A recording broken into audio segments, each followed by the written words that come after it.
So, today we're going to talk about how to invite yourself without being annoying. A lot of people, when they're building a friendship circle, building a network, wait for an invite that is probably never going to come because people don't know you well enough yet.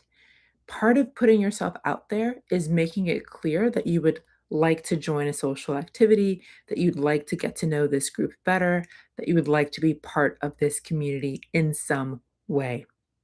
The key to doing this is framing the ask or self invite in such a way that it's just tagging along, it's contributing to the social experience in some way without, sounding like you're begging for, attention or, without framing it in such a way that the other person doesn't feel like they can say no. The goal with how you do this is make it easy for the person to say yes, but give them a graceful way to say no without, it becoming awkward or without them feeling like the bad guy. So I'm gonna talk about, 3 techniques that you can do this really simply, and, one final little piece to always keep in mind while you're doing this. So, the first method is basically the tag along. So, let's say you're in a conversation with a group and someone says, um, "Oh, that they're going to this event," or, like, "This group of people are going to this event." This is a really low pressure way to self-invite. Instead of making it about the people, make it about the activity. So you say, "Oh, you guys are going to the flower show? I've actually been meaning to check that out. Would you mind if I tag along?" Why it works. By mentioning you already have an interest in the activity, it feels less like you're crashing their private party and more like you're sharing an interest that's naturally bringing you guys together. So that's the first way, the tag along inquiry.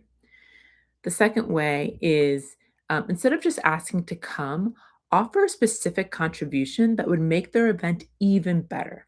So this is the bridge offer. So let's say um, someone's talking about hosting a game night that this group is already invited to. And you can say, "Oh, I heard you guys are hosting a game night. That's so cool. I just picked up this very specific game. I also love board games. I love this one. Would there be room for one more if you guys have space for this game?" So how it works, why it works, it's you're not just a guest, you're a contributor. You are bringing another game to this, pot of games that this group wants to play, especially if they're like really into board games. So it again shifts the focus kind of from you needing an invite to more like you providing something fun for the group that really adds to their experience. Uh, and then the third one is less of a technique and more of a certain situation. So this I'm calling this the low stakes trial.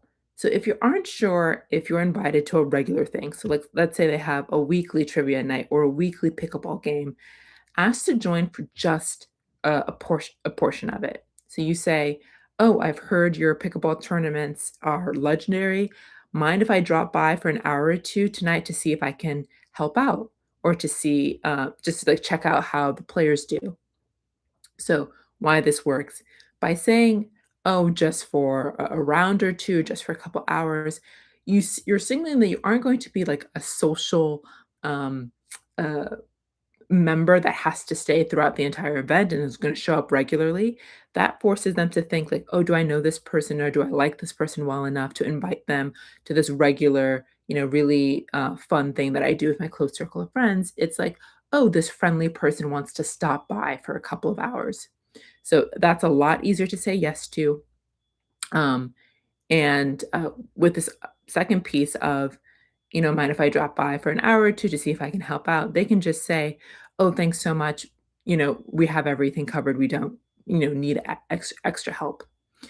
So those are the three methods. And that leads me into the one final piece of information that things to consider that I want to share with you before we head out.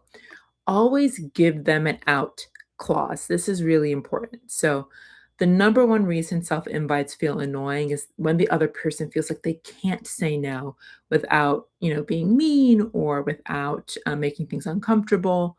Um, you solve that problem for them by you taking the pressure of the no onto yourself.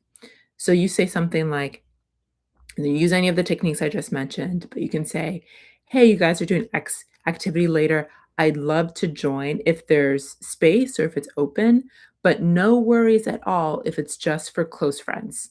If or no worries at all if it's just like a small circle thing." That's all you need to say. That particular clause, give the ask in the various ways that I just shared, and then have an added clause at the end that just where you just say, "No worries at all if this is like, just a small friends thing, or no worries at all if it's not open to everyone." So then and you take on that, push to give a no, and the other person can say, "Oh, no, thanks so much. Let me think about it," or, "Thanks so much. There's kind of a lot going on, like, this week, I can't quite invite, like, more people next week." And it's not awkward, no one feels weird about it, and, it actually increases your likelihood that they'll say yes because you've sort of reduced a little bit of the pressure, of saying no for them.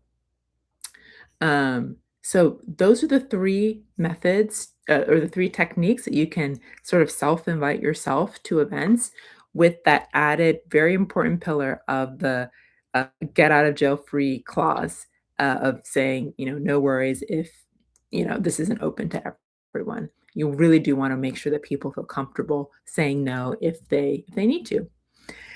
And so that's it for today. If you want to learn more about how to go from zero to a full friendship circle in 30 days, down below in the description, there's a link to my Network Social System Challenge where I take you from zero to a a fledged friendship network. So, with a group of friends, acquaintances, activities that you like to do, and a self-sustaining network where you have invites coming in, and you don't have to constantly self-invite yourself to things because people will be inviting you. That's it for today. I live stream every day at 6 p.m. Pacific Standard Time, and then Mondays and Thursdays are open Q&As. So if you come there, you can submit questions live in the chat that I'll answer around everything to do with how to make friends, how to build a friendship circle, how to start building a network when you're new to a city, or maybe it's always been harder for you to make friends. So talk soon.